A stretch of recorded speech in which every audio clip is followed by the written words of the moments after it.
I'm Scott L. Miller. It is Sunday and I'm recording this video in my office. It got a little bit cleaned up this week. Sometimes it gets a little bit out of control, and Marcela was here helping out. She does work out of this office sometimes, and she got me a great kind of kickstart to getting the place cleaned up. So I've been putting in a lot of time continuing that, and I'm feeling really good about being in the office. Plus, people are making a lot of noise outside today. There's a party next door, so we're just doing a video from the office. Today, we're going to take you into just a couple of examples of concrete, real-world pricing of what people are paying for actual things, particularly electric and Greek yogurt, both things that have been discussed regularly on the channel. I thought it'd be good to give you something other than a relative number. Well, it's cheap here. Yeah, sure, but how cheap? In what way? How do we approach that? So we're going to talk about these two things and a little bit of just life updates and such right after the bump.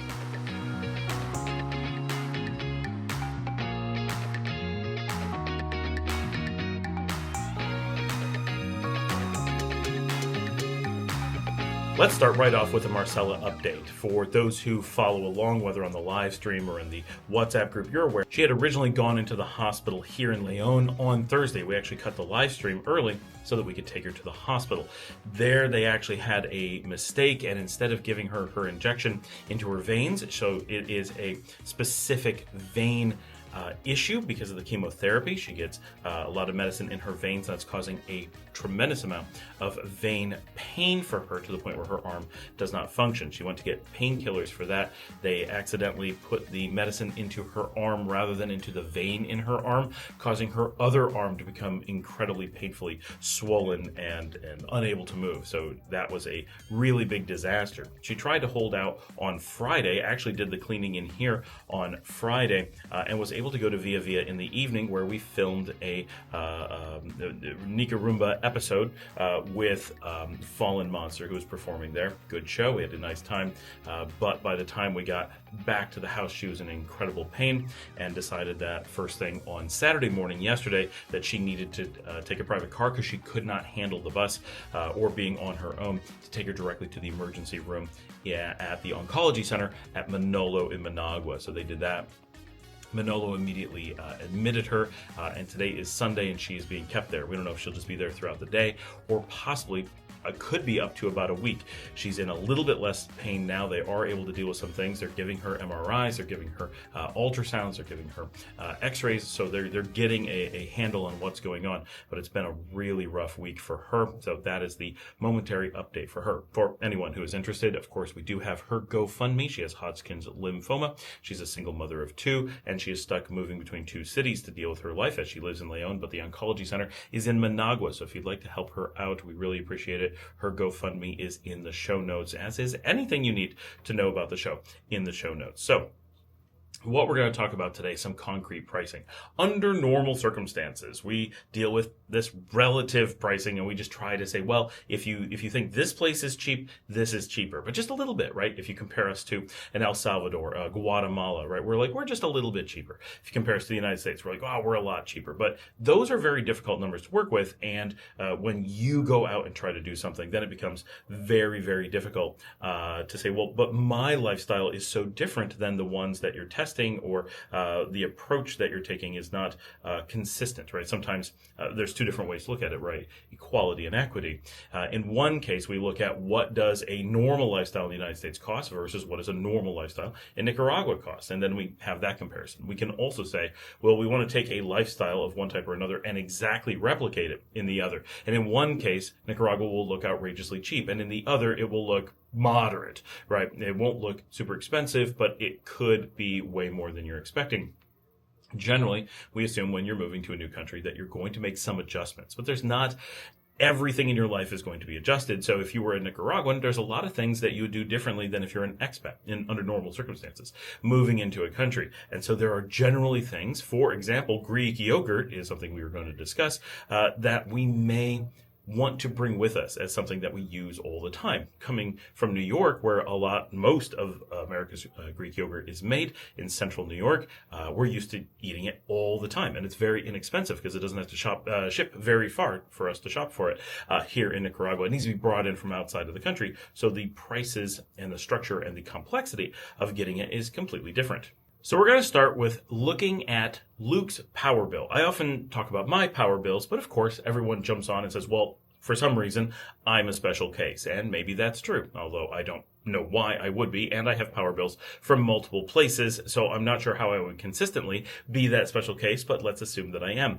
Luke is living in Matagalpa. Now, we're going to compare to he used to live in Florida, and moving from the United States to Nicaragua, several things often occur, and for him, probably these are true. One, he moved from a consistently hot location and very humid, like Florida, to a much cooler and less humid place, although not much less humid, just mostly a little bit cooler, in Matagalpa. Matagalpa is in the mountains, and most Nicaraguans would be appalled if you thought you were going to use air conditioning there.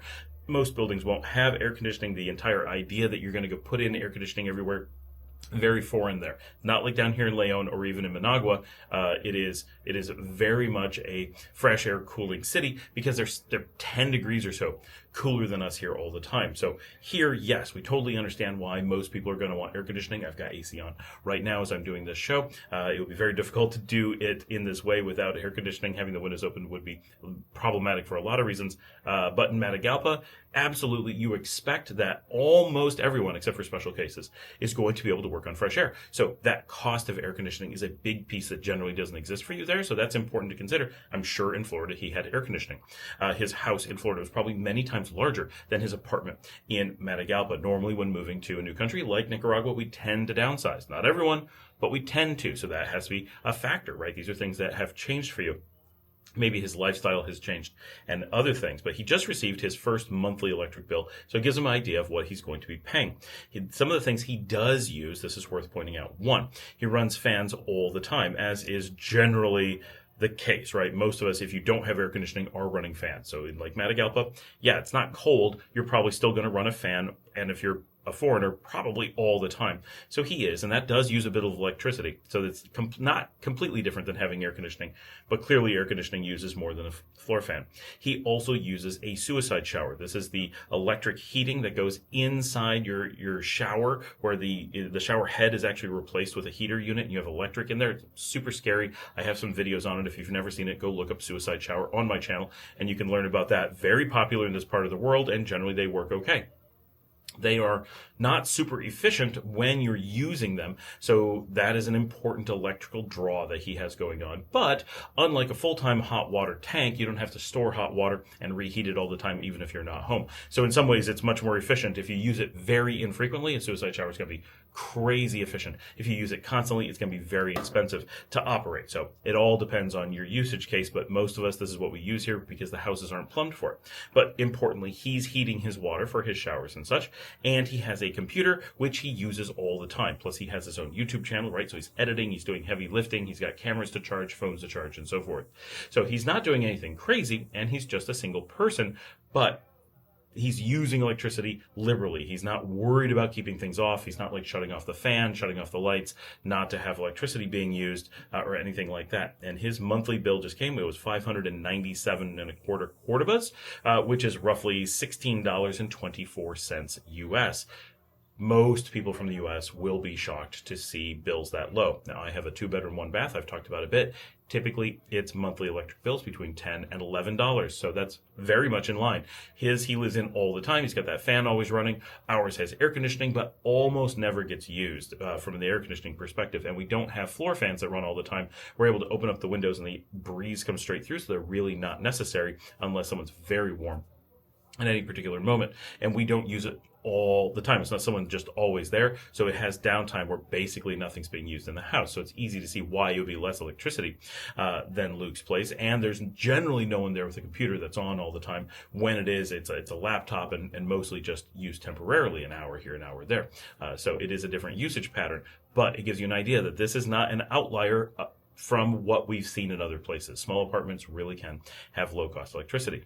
Before we tackle the Greek yogurt question, I wanted to show this camera. So I was going through some of my bins, and of course I'm a photographer and I'm really into cameras, as my viewers know. And this is one that I got in 2007. I was working on Wall Street and wanted a small camera that I could put in my pocket and carry with me back in Manhattan, I carried one of those sling bags with the metal in the shoulder strap, so it was very sturdy and it was easy to keep a wallet in there. And a camera of this size, I mean, seriously, look, my hand goes all the way around it. This is in many ways smaller than my phone. It's thicker, but it's not really very big. Like if I actually put it up against my phone, it's very small, right? It's even smaller than the iPhone 13 mini. So this is really comfortable to carry around. I love this camera, and it was 12 megapixels on a CCD. So CCDs often outperform CMOS, which is the modern stuff. So from a megapixel perspective, this equaled the iPhone 13. Now the 14 had more, but up until the 13, it matched this. So this was really high megapixels at the time, and CCDs often look really good. So I have a lot of old photography that I did. Some of it's pretty popular. It was done with this camera. It was nice because I could just wander around New York City. I did a lot of just living in a major metropolis, and this was my camera for capturing my daily life. So I got a lot of office pictures, a lot of commuting pictures and so forth. But it's such a cute camera. It's so comfortable to hold. Like it's just perfect in your hand. Now it's very, very slow. It's got this pop-out lens. Everything takes forever, but the LCD on the back, which is all messed up and looks terrible, it is really nice to look at. It was so big, it's not a touchscreen or anything. It was before those things were popular, but what a cool device this was. And it was neat for me to find it. I charged it up and the battery works fine. What's interesting is I found some pictures on it that actually went back to, I'd never taken them off the camera, from 2018. I happened to find some pictures of my dad's farm, but also some pictures of my wife Dominica and our real estate agent about to walk into our house in Peekskill for the very first time when we went to look at it. So the pictures are taken before the house was ours, and we owned the house from 2008 until midway through COVID is when we finally were able to sell it. So we had it for a really long time. Both of my kids lived there at different times, my eldest being born there. So that was just a fun thing. But now I've got this camera working. It's not the best, but I'm going to go out and play with it. And maybe on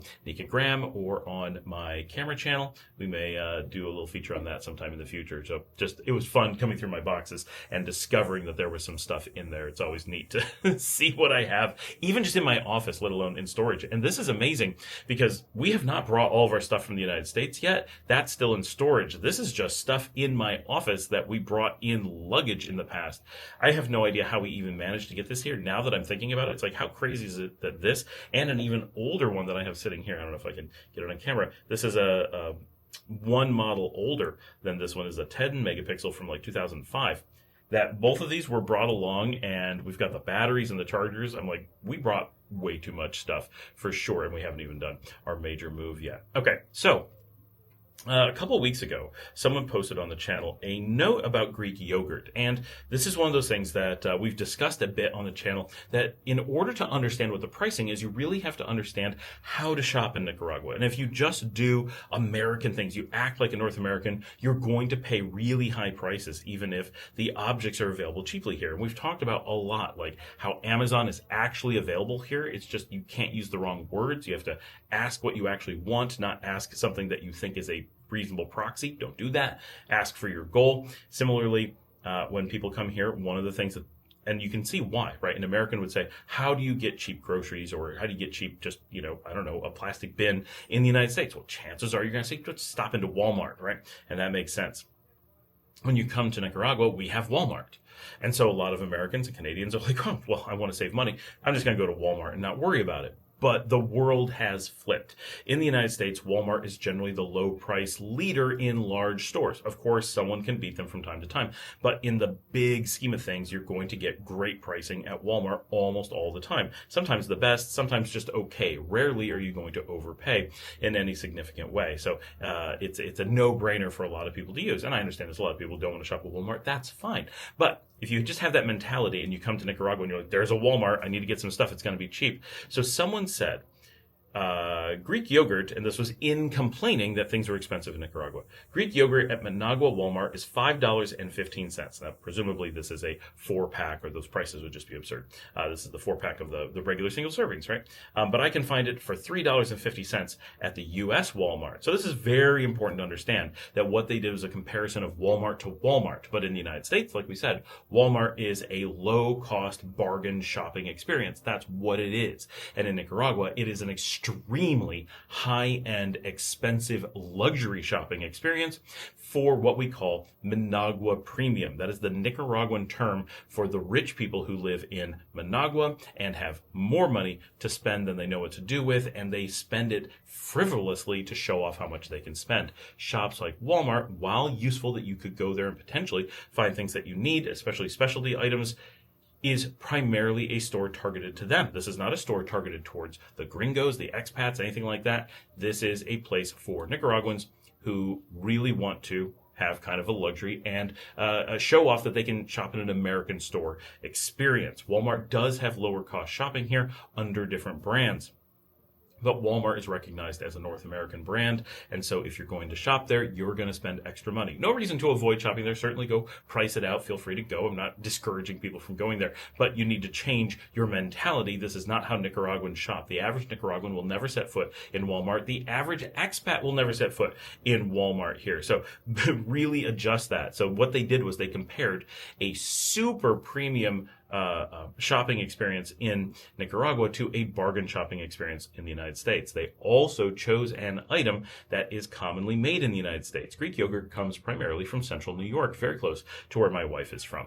Whereas here in Nicaragua, we don't produce Greek yogurt. All of our Greek yogurt here, not imported from the U.S. under normal circumstances, although once in a while we'll find American or French yogurt here. Really, we're getting the majority of our yogurt brought in from Costa Rica or El Salvador, where much of our dairy comes from, and once in a while from Mexico. So those are not super far away places, they're not super expensive places, so we actually have an opportunity to get reasonably priced yogurt, but it is worth noting that we're bringing it in over international borders, which means that you've got trucks that have to stay refrigerated, and fuel costs more here than it does in the U.S., so there's some logistics that are going to raise the price. If we were able to produce our own Greek yogurt, it would be much less expensive. So there's two major factors we have to look at here. One is that Greek yogurt is a normal food in the United States. You're buying a domestic product made domestically, like a domestically consumed product, made domestically. And in Nicaragua, it is a foreign premium product meant for people who really want to experience American eating or whatever and are willing to pay a premium to bring it in from another country. So instead of being domestically consumed, domestically made, it is a premium specialty case foreign food that is imported. Now, once we're actually looking at that, I went to La Colonia. And to be clear, La Colonia is generally considered or tied with La Union as the premium grocery store experience here, meaning you pay the most of the places that are widely available. There may be specialty shops in Managua that are one-offs, but around the country, La Colonia and La Union represent the expensive grocery stores where we generally tell people don't buy all your stuff there. Just get the items you need. Unless you have plenty of money to spend, you're going to pay extra for everything. But they certainly have basically everything that you would want, even as a foreigner, in one place. So we're often in there. We often show it off, right? It's beautifully air-conditioned, well-lit, great customer service. Lots of foreigners and lots of Nicaraguans shop there all the time. And La Colonia is owned by Nicaraguans, so it's very supportive of the country to go there. But you're going to pay extra. But this is where we went to get prices on Greek yogurt. So we're not even going dramatically out of our way to try to get the lowest possible price. We should, in reality, do that to see how competitive it is with the U.S. But what we did was go for the most convenient thing in outlying cities. So this is something that anyone could do anywhere in the country. La Colonia is available in every major community, and it is the top of the market. So if this is in any way competitive with the bottom of the U.S. market, we're in great shape. La Colonia that we went to is here in León, and that is a distance away from Managua. All the food goes into Managua, then gets distributed out to the outlying cities. We're not super far away, but there's every possibility that there is a cost premium for not being in Managua. If you're in Managua, you would expect there to be potential for maybe a 1 or 2 Cordoba discount on the food. I don't know that that's going to happen. It depends on which food items and such that you have, but you're not going to get your lowest prices out in León because things have to be shipped here extra. So that's just cost that is going to happen. So what did we find are the actual prices?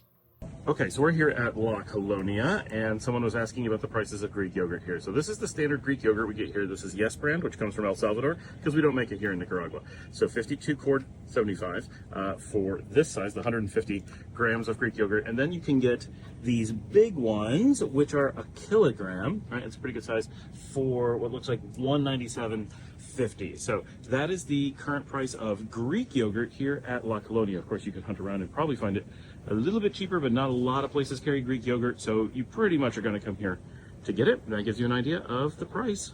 So that delicious, yes, Greek yogurt that we showed there, this is the brand that we would buy. This is the high quality one that we really like. Comes out to $1.41 USD here in Leon at La Colonia. If we were to go to Walmart in the United States, they list that at $1.38. So a difference of just 3 cents. But one has to be imported and brought out to a satellite city and is in a premium location. The other is domestic and in a bargain location. I think it's fair to say that the prices are pretty darn close here. I understand you may be able to get Greek yogurt cheaper in the United States than in Nicaragua. That is absolutely possible, so I wouldn't be totally shocked. But the price difference does not appear to be anywhere close to what this person was claiming on the show. Now, I'm not saying that they're lying. I'm not saying that Walmart in Managua doesn't charge an arm and a leg for Greek yogurt in that particular case. What I'm saying is that if you put in any effort, any at all, into shopping, even at the widely available expensive stores, you will get basically break-even pricing, even on something like Greek yogurt. But it goes a little bit farther. Let's compare directly the larger scale, the 32 ounce or the 900 milliliter size that is available, because that's also available in both locations. And this one is a bit more telling. Again, I'm going to do the prices in USD, but you can see it in the video in Cordoba. All right, found some more Greek yogurt. Now this is a much larger container for $1.58. So yeah, I think this is a pretty good price here.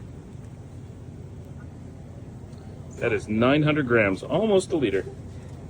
Now, when we're looking at these larger sizes, that's about $4.24. If we then go look at Walmart, we get a range of prices. If we go with the store brand or a few very low cost ones, we're going to be able to get in about 25 to 30 cents under the cost of the one here at La Colonia. But if we're looking at the more common brand names, we're looking at about $1 to $1.50 more. So it falls in the middle of the range of what you get at Walmart. Of course, we don't have a store brand here in Nicaragua, so that makes it a little bit difficult to do a direct comparison, at least here at La Colonia. But if we shopped around, my expectation is that we could probably shave 20, 25 cents off of the price of this. Still probably not getting down to the cheapest that you can get in the United States, but very much in line with a lot of the brand names and way cheaper than the luxury brand names like Chobani, for example. So that just gives you sort of a range of what you can expect and find if you're doing just a little bit of shopping around here in Nicaragua. If you're willing to really shop around, you're probably going to be able to find some really good deals. But knowing how to shop, knowing that like Walmart here is the opposite of Walmart in the United States, that's a really important thing you have to understand, or you're going to almost guarantee to end up spending a lot of money. And that's what we consistently find when people are hitting high prices, is that they're trying to, one, replicate something they would do in North America and using those as their comparative prices to say that either life is expensive or that some things are expensive. And of course, some things are. Or, and often, they're doing so by trying to shop in a North American style way and going to stores or going through methodologies that don't really match up with how you shop in Nicaragua. So yes, when you first arrive, you're very likely to do these things. Over time, you're likely, and should be, working to integrate and learn how Nicaraguans shop. And so for most of us, we're shocked to hear people running into these high prices, because for us, it's not that that's all we find and once in a while we find a deal. It's that when we go out shopping, because we naturally have changed our patterns because we live here, we're never running into those high prices in most cases. So I hope that's hopeful. I've got a storm rolling in. I got thunder happening as I record this, and I just had to pick up some Waffle King that was being delivered for the family. But I hope that these prices give you just a little taste of what it's actually like here and some pinpoints that do help you when people are presenting, because these are things we hear regularly, right? Greek yogurt is expensive, electricity is expensive, and in some cases they absolutely are. But normally when we're comparing prices, we shop around to see how cheap we can get it, and then people can decide to spend more. Just like in the United States, we say, oh, a TV, costs $200 because that's what I can go to Walmart and get that. But I could go to Best Buy and spend $400. I could go to some specialty shop and spend $800 for something that is not that different, maybe even the same TV. And we know that knowing how to shop, knowing where to shop, knowing when to shop can be major factors in what it costs. And so those are just things that we calculate in, and we need to treat Nicaragua the same way. And when we do, that's why we provide this information, so you know what kind of prices you could get if you were shopping the way that we do. Thank you for joining me. If you'd like to help support the channel, you can buy me a coffee at buymeacoffee.com/ScottAllenMiller. It comes directly to me. It's like Patreon. Helps pay for the cameras and the microphones and the editing software and the licensing that we need to do the show. And of course, as I mentioned, we have lots of information in our show notes, including GoFundMe's to help my producer Marcela with Hodgkin's lymphoma and to help my former hotel manager Ivonne, who is a jewelry designer in Esteli and has lost the ability to work and to walk due to an extreme slip disc, and she needs private surgery to be able to get that fixed. So information is in the show notes for that as well. Plus, if you'd like to send in a video question, which we love to get, please do that. All the information, you got it, is in the show notes, as you would expect. And of course, get in those comments, say hello, ask a question there. If nowhere else, get involved. Check out our live stream on Thursday evenings. Check out our WhatsApp group for expats. And yes, information's in the show notes. The link for everything is right there. Join us on nicagram.com or on nicaloro.com. And we have an episode for Nicagram so far that does explain exactly what that is. But you can join up and learn later as well. Thank you so much for joining me. Hit that like button. Really does help. Watch another episode after this. Even if you're going to go make some popcorn or grab a beer, just let it run in the background. It all helps a lot. And of course, tell someone about the show. I will see all of you tomorrow.